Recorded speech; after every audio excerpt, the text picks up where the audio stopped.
முருக பக்தர்கள் அனைவருக்கும் அன்பான வணக்கம். கந்தசஷ்டியினுடைய 4வது நாள்ல திருச்செந்தூர்ல இருந்து உங்கள் அனைவரையும் சந்திக்கிறதுல மிகவும் மகிழ்ச்சி அடைகிறேன்.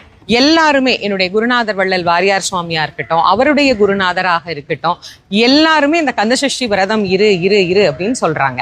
கந்தசஷ்டி விரதம் இருப்பதனால் நமக்கு இவ்வளவு நன்மைகள் கிடைக்கிறது, அது எப்படி, ஏன் அப்படின்னு ஒரு சிலருக்கு கேள்வி இருக்கும்.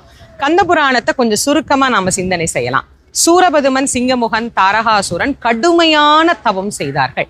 ஒழுக்கத்தோடு கடுமையான தவம் செய்த காரணத்தினால சிவபெருமான் அவர்களுக்கு வரங்களை வாரி வாரி வழங்கினார். ஆனால் அவர்கள் அதை முறையாக பயன்படுத்தாமல் தேவர்களை சிறை வைத்த குற்றத்தினால முருகப்பெருமான் அவதாரம் பண்ணி அவர்களை சூர சம்ஹாரம் செய்து காட்டியது கந்தபுராணத்தின் சாரம்.